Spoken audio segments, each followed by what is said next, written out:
नमस्कार साथियों, इस विशेष प्रेस वार्ता में आप सभी का स्वागत है। एक अत्यंत महत्वपूर्ण मुद्दे पर अभी राहुल जी आपको संबोधित करेंगे। Rahul ji. Are they going to put this stuff up here? Srivatsa? Are you putting this up here? नमस्कार, कैसे हैं? आप थोड़े शेल शॉक्ड लग रहे हो। ये कांग्रेस पार्टी ने क्या कर दिया, कैसे कर दिया? हाँ, अच्छा इसी के कारण है ये। अच्छा ज्यादा लोग आ गए। Okay okay. नहीं देखिए, आज हम बड़ी इंपॉर्टेंट चीज के बारे में आपको कहना चाहते हैं। पहली बार हमने नोट किया कि चुनाव के समय प्रधानमंत्री ने, होम मिनिस्टर ने और फाइनेंस मिनिस्टर ने स्टॉक मार्केट पर टिप्पणी दी। प्रधानमंत्री ने 2-3 बार, 4 बार देश को कहा कि स्टॉक मार्केट तेजी से आगे बढ़ने जा रही है। होम मिनिस्टर ने सीधा कहा कि 4 जून को स्टॉक मार्केट आसमान में जाएगी, लोगों को खरीदना चाहिए। और यही मैसेज फाइनेंस मिनिस्टर ने दिया। फर्स्ट, ये आज थोड़ा हम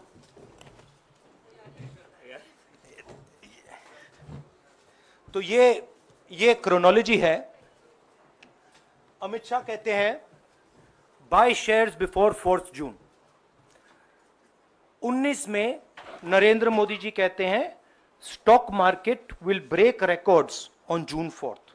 फिर 28 मई को रिपीट करते हैं। 1 जून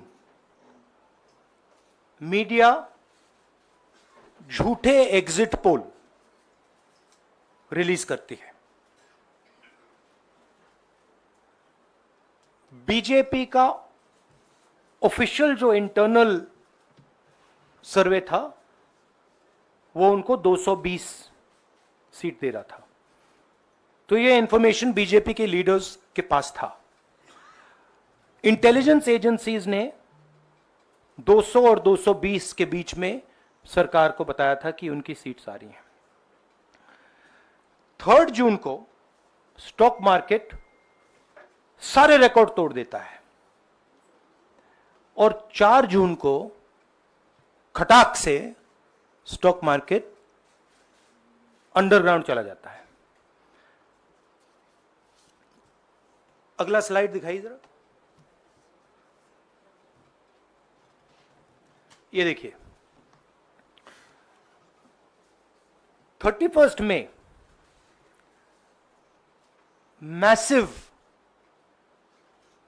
stock activity, more than double what was there on 30th, more than double what was there on 29, 28। ये अनोमली देखिए। ये कौन लोग हैं? ये वो लोग हैं जो जानते हैं कि कोई ना कोई घपला हो रहा है। हजारों करोड़ रुपए यहां पे इन्वेस्ट हुए हैं, फॉरेन इन्वेस्टर्स ने इन्वेस्ट किए हैं। और उसके बाद 30 लाख करोड़ रुपए का लॉस होता है। किसका लॉस होता है? रिटेल इन्वेस्टर्स का लॉस होता है। तो ये जो आप देख रहे हैं, हिंदुस्तान की स्टॉक मार्केट की हिस्ट्री का सबसे बड़ा स्कैम है। और इसके बारे में हम कुछ सवाल पूछना चाहते हैं। पहला सवाल, why did PM and HM give specific investment advice to the 5 crore families investing in the stock market? Is it their job to give investment advice? Second, why both interviews were given to the same media house owned by the same business group, which is also under SEBI investigation for manipulating stock market? Third, what is the connection between the BJP, the fake exit pollsters, and the dubious foreign investors who invested one day before the exit polls were announced and made a huge profit at the cost of 5 crore families. We demand a JPC into this. We are absolutely convinced that this is a scam. Somebody has made thousands of crores of rupees at the cost of Indian retail investors, and the Prime Minister and the Home Minister have given an indication to buy. And this is a criminal act. So we demand today a joint parliamentary committee to investigate this. मैं हिंदी में बोल देता हूं. प्रधानमंत्री ने देश की जनता को इन्वेस्टमेंट एडवाइस क्यों दी, और 5 करोड़ परिवारों को जो इन्वेस्ट करते हैं उनको प्रधानमंत्री ने, होम मिनिस्टर ने स्टॉक खरीदने का आदेश क्यों दिया. दूसरा, दोनों इंटरव्यूज जो किए गए थे वो अदानी जी के जो चैनल्स हैं उनको दिए गए थे. उन पर सेबी का इन्वेस्टिगेशन हो रहा है, तो उन चैनल्स का क्या रोल है.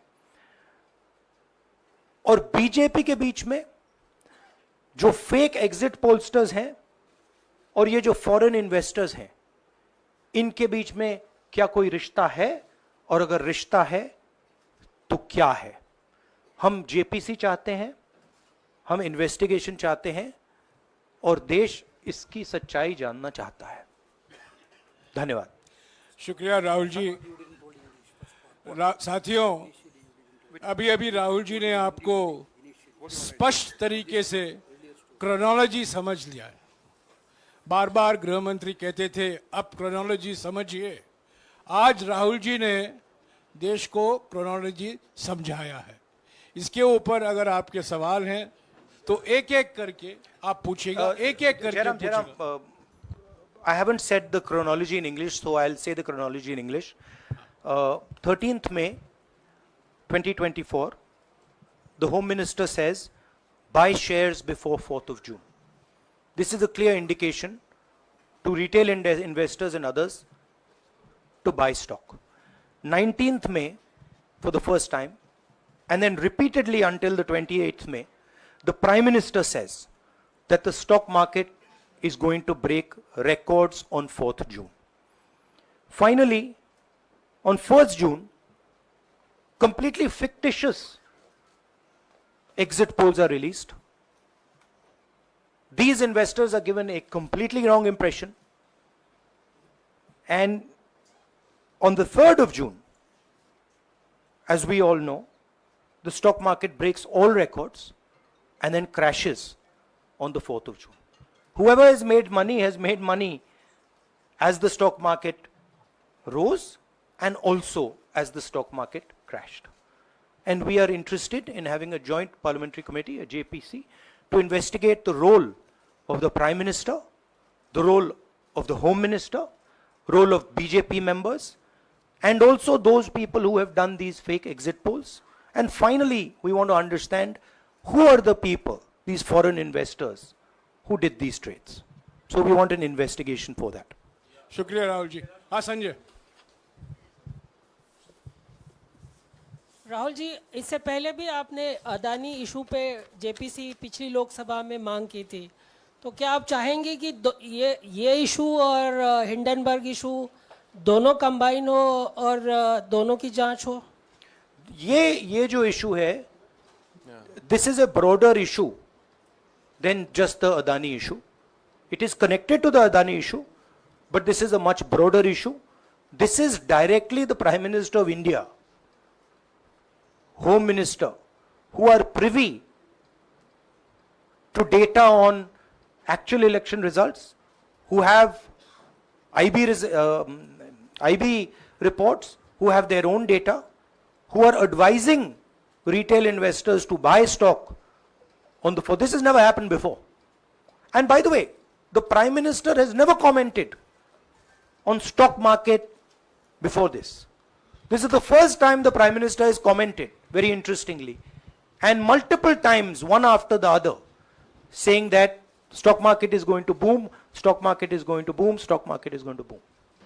And at the same time, he has information that the exit polls are wrong. He has information that he knows what is going to happen because he has IB data and he also has his own party data. हाँ जी रवि। राहुल जी, मेरा सवाल यही है कि जी news ने भी ये सारी चीज बताई है जनता को कि कई चैनलों ने मिलकर ये सब चीज किया है, जिस तरह से एग्जिट पोल करके लोगों को गुमराह किया है, जिस तरह से शेयर बाजार में सारा कुछ हुआ है। जी न्यूज़ ने भी इस मामले को उठाया है और बताया है, और आपके कहने का सीधा अर्थ है कि अडानी को इसका फायदा उठाने के लिए किया गया है? नहीं, मेरा कहने का ये अर्थ है कि उसमें अदानी इन्वॉल्व हो सकता है, मगर ये अदानी से बहुत बड़ी चीज है। इसमें बीजेपी के सबसे बड़े नेताओं ने कहा है, रिटेल इन्वेस्टर्स को मैसेज दिया है कि आपको स्टॉक खरीदना चाहिए। उनके पास इंफॉर्मेशन थी कि एग्जिट पोल्स गलत हैं, उनके पास इंफॉर्मेशन थी कि बीजेपी को फुल मेजॉरिटी नहीं मिलने वाली है, और वो जानते थे 3 जून को और 4 जून को क्या होने वाला है। कितने का 30 लाख, कितना 30 लाख करोड़ का नुकसान हुआ है? कितने का?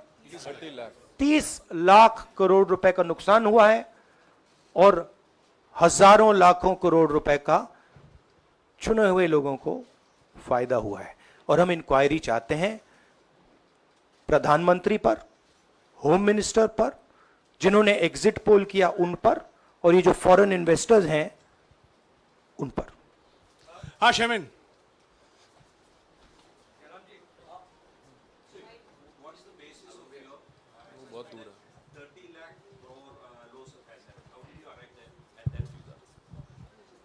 Do you want to explain? This is based on the value, market value of all the companies the day before the results came, and the market value of the stock market of all the companies at the end of the day on results. हाँ संजीव, एक minute Sanjeev. Rahulji, you've talked about, are you alleging the involvement of the Prime Minister and the Home Minister? Yes. And whose money is it? Yes, Are you that saying is it what I their am money? saying. I am saying that people very high up in the BJP have carried out this scam. I am saying they had partners who carried out these exit polls. We would like to know if these exit polls were actually carried out, if people were actually sent out. And we'd also like to know the methodology of these polls. We'd like to understand who these investors are. We have some sense of who these investors are. So we are not just speaking out of the air. We are confident that if an investigation is done, interesting things will be revealed. And we think the Prime Minister and Home Minister are directly involved in this. हाँ Siddharth. Companies की भी आपको लगता है जांच होनी चाहिए जिनके शेयर बहुत अप गए, जिनके सबसे ज्यादा शेयर खरीदे गए और जिनके शेयर उसके बाद में बीच में बेचे भी गए, तो उन कंपनीज का भी को भी इस दायरे में आना चाहिए, आपको लगता है? हमारा कहना है कि यहाँ पे बड़ा क्लियर है कि स्कैम हुआ है। प्रधानमंत्री ने डायरेक्टली कहा है, होम मिनिस्टर ने डायरेक्टली कहा है, इंडिकेट किया है जनता को कि स्टॉक मार्केट ऊपर जाएगी। होम मिनिस्टर ने तो साफ कह दिया कि खरीदना चाहिए। और जब प्राइम मिनिस्टर और होम मिनिस्टर और फाइनेंस मिनिस्टर ऐसी बात करते हैं तो उसका रिएक्शन आता है, लोग उसको बिलीव करते हैं। तो बिल्कुल क्लियर है कि इन 3 लोगों ने कहा है। यह भी क्लियर है कि इनको मालूम था कि रिजल्ट 400 का नहीं है, 300 का भी नहीं है। तो ये हम पता लगाना चाहते हैं, उसमें आप जो कह रहे हो वो भी शामिल है। राहुल जी, ब्रह्म प्रकाश दुबे, इंडिया डेली लाइफ से। मेरा सवाल यह है कि जो आपने बताया है इतना बड़ा स्कैम है, पहले भी आपने कई मामले उठाए हैं, जेपीसी की मांग पहले नहीं मांगी गई है, तो क्या आपने कहा ये आपराधिक मामला है, क्या कोर्ट में जाएंगे या पुलिस में शिकायत दर्ज करेंगे? क्योंकि आप कह रहे हैं बहुत बड़ा घोटाला है ये। नहीं भैया, मैंने अभी आपको बोला हम जेपीसी डिमांड कर रहे हैं, इन्वेस्टिगेशन डिमांड। अगर नहीं मांगते तो पुलिस में, कोर्ट में जाएंगे? जो भी करना है करेंगे, बट हम आपको ये इंफॉर्मेशन दे रहे हैं कि ये जो हुआ है ये नॉर्मल चीज नहीं है। इसमें प्रधानमंत्री ने इंडिकेशन दिया है, होम मिनिस्टर ने इंडिकेशन दिया है, फाइनेंस मिनिस्टर ने इंडिकेशन दिया है, अदानी जी के चैनल्स के थ्रू इंटरव्यूज किए हैं, और फाइनली लोगों ने इन्वेस्ट किया है, लोगों ने फाइनेंशियल एक्शन लिया है, कंपनीज ने शेयर खरीदे हैं। इसी विषय पर एक मिनट इसी विषय पर, इस स्टॉक मार्केट घोटाले पर ही हम सवाल ले रहे हैं। मौसमी, इसी विषय पर कीजिएगा बस। एक मिनट, आ रहा हूं यार, एक मिनट, राहुल जी एक करके आ रहा हूं यार। राहुल जी, हम लोग ने पहले भी देखा है कि आप लोग ने कई बारी जब सेशन होता है तो सत्ता पक्ष और विपक्ष आमने सामने होता है, जेपीसी की मांग होती है और सेशन पे सेशन वॉश आउट हो जाते हैं और जनता का पैसा वेस्ट होता है। तो क्या आपको ये तो लगता है बीजेपी की लाइन है। तो क्या नहीं, मतलब जनता का पैसा के सेशन वाटर आप ऐसी टी शर्ट ले लो ना एक, मुझे मैं आपको टी-शर्ट दे लेने दूंगा, की जरूरत नहीं है। उनका वो सिंबल दे दूंगा आपको, ये राहुल उनकी जी, लाइन है। सवाल आपको पसंद नहीं आए वो अलग बात है, पर आपको किसी नहीं, की सवाल इस मुझे तरह से बहुत पसंद आ रहा है। इस तरह से उंगली उठाने की जरूरत नहीं है। आप चेक बहुत अच्छा लग रहा है, बोलिए। बीजेपी का बैच पहनने की आप जरूरत सवाल नहीं। पूछे ना, सवाल पूछे। नहीं, आपको भी जयराम साहब ये बोलना चाहिए, नहीं, सवाल गलत पूछे। बात है। सवाल पूछे। मेरा बस ये सवाल था कि जेपीसी की मांग पे कई बारी कामकाज ठप हो जाता है, तो क्या आपको लगता है कोई और भी राह आप लोग सड़क की राह इख्तियार कर सकते हैं, क्योंकि ये आम आदमी का पैसा है। हम जनता को एक रियलिटी बता रहे हैं कि यहाँ पे क्लियरली एक स्कैम हुआ है। यहाँ पे प्राइम मिनिस्टर ने इंडिकेट किया है, यहाँ पे होम मिनिस्टर ने इंडिकेट किया है, यहाँ पे फाइनेंस मिनिस्टर ने इंडिकेट किया है। नॉर्मली बीजेपी की ये पोजीशन होती है कि जब भी हम कोई मुद्दा उठाते हैं तो हम पार्लियामेंट का टाइम वेस्ट कर रहे हैं। वही पोजीशन आपने अपनाई है, इसीलिए मैंने आपसे कहा कि देखिए आप बीजेपी की पोजीशन ले रही हैं। रियलिटी, एक सेकंड, रियलिटी ये है कि हम जेपीसी करवाएंगे। अब ऑपोजिशन में बहुत ज्यादा ताकत है, बहुत ज्यादा स्ट्रेंथ है, और पूरा जो पार्लियामेंट का की सिचुएशन है वो बदल गई है। हाँ जैनेंद्र, राहुल जी, जेपीसी की मांग जो आपने की है वो तो पार्लियामेंट सेशन में होगी, लेकिन ये जो आम निवेशक हैं देश भर के जिनका 30 लाख करोड़ डूबा है, उनमें कर्नाटक के, तेलंगाना के, हिमाचल के भी लोग होंगे। तीनों राज्यों में आपकी सरकार है, क्या राज्य की जो जांच एजेंसी है उसके जरिए आप जो उन राज्यों के निवेशकों का कम से कम पैसा डूबा है, ये जो आप पूरे नेक्सस की बात आप कर रहे हैं, गुमराह करने की बात कर रहे हैं, क्या वहां से कोई कार्रवाई की हम उम्मीद कर सकते हैं? सोचा जा सकता है, बट ऐसी चीज के लिए शायद जेपीसी सही औजार होगा। हाँ Ranjeeta, last question. Ranjeeta, okay, Mohit is asked, Ranjeeta यार आप पूछते रहे। मोहित चलो। आपको ऐसे सर मैं is upset with me. Sir मैं मोहित आपने चमत्कार किया, पूछ लीजिए। सर मैं मोहित हूँ, न्यूज नेशन से। नहीं, जानता हूँ। सर लगातार पिछले घोटालों में भी आपने जेपीसी की बात की थी, आपने हर जांच की बात की, और ये एक बड़ा घोटाला सामने आया, इसमें भी आप जेपीसी की मांग कर रहे हैं। कितनी उम्मीद है कि ये लोग जेपीसी की ये लागू करेंगे? आपको क्या लगता है कि ये जेपीसी लागू करने वाले, अगर नहीं करेंगे फिर क्या करेंगे आप लोग?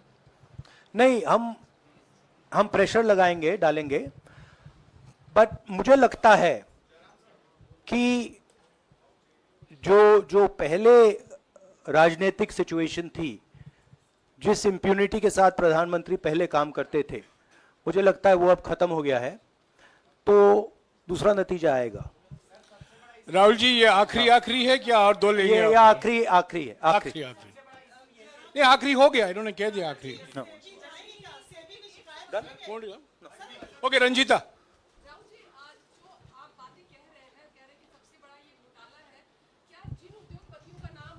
लेते रहे हैं, चुनावी जो रैलियां रही हैं उसमें भी और उसके बाद भी, क्या आप कहना चाहते हैं कि सरकार ने मदद की है उन उद्योगपतियों को और अमीर बनाने में? नहीं, मैं कह रहा हूं, मैं सिर्फ सरकार की बात नहीं कर रहा हूं, मैं दो इंडिविजुअल्स की बात कर रहा हूं। प्रधानमंत्री ने और हिंदुस्तान के सब रिटेल इन्वेस्टर्स जिनको नुकसान हुआ है, मैं आपसे बोल रहा हूं, आपको यह बात समझ आ जाएगी। आपका पैसा गया है, आपकी कमाई गई है, आपको नुकसान हुआ है, और इसमें करोड़ों युवा हैं जो ईमानदार हैं, तो नरेंद्र मोदी जी ने, अमित शाह जी ने आपको मैसेज दिया कि 4 तारीख को स्टॉक मार्केट आसमान छुएगी, और आपने उन पर भरोसा किया। मगर सच्चाई यह थी कि नरेंद्र मोदी को मालूम था कि 4 जून को स्टॉक मार्केट आसमान नहीं छुएगी। 4 जून को स्टॉक मार्केट का जबरदस्त नुकसान होने जा रहा है, क्योंकि उनके पास इंटेलिजेंस की रिपोर्ट थी और बीजेपी का जो इंटरनल असेसमेंट था 220 सीट का, वो उनके हाथ में था। तो मेरा यह सवाल है, और मैं आपसे इन्वेस्टर से कहना चाहता हूं कि आपको जो चोट पहुंची है, जो आपको दर्द हुआ है, वो चोट नरेंद्र मोदी जी और अमित शाह के बयान ने आपको पहुंचाई है। और हजारों करोड़ रुपए किसी ना किसी ने चोरी किए हैं, वो आपके जेब से गए हैं, रिटेल इन्वेस्टर्स के जेब से गए हैं। तो मैं चाहता हूं, आपके लिए बोल रहा हूं, मैं आपके लिए बोल रहा हूं कि इन्वेस्टिगेशन होना चाहिए, पता लगाना चाहिए कि प्रधानमंत्री जी ने, होम मिनिस्टर ने आपको यह गलत इंफॉर्मेशन क्यों दी, और ये कौन लोग हैं, इन्वेस्टर्स जो हैं, फॉरेन इन्वेस्टर्स हैं, जिन्होंने इस दिन फायदा उठाया। ये देखिए ग्राफ है, ये रेड चार्ट जो है, इसको देख लीजिए। ये नॉर्मल ट्रेडिंग है, ये नॉर्मल ट्रेडिंग है, ये ग्रे वाली नॉर्मल ट्रेडिंग है, और ये जो ट्रेडिंग है ये अबनॉर्मल ट्रेडिंग है, ये 2-3 गुना है, और फिर ये हुआ है नुकसान। तो ये नरेंद्र मोदी जी और अमित शाह से मैं पूछ रहा हूं कि आप में इसमें आपका क्या रोल था, और रिटेल इन्वेस्टर्स के लिए पूछ रहा हूं, आपकी मदद के लिए, आपकी मदद करने के लिए पूछ रहा हूं, और इन्वेस्टिगेशन होगा तो आपके लिए होगा। धन्यवाद। शुक्रिया।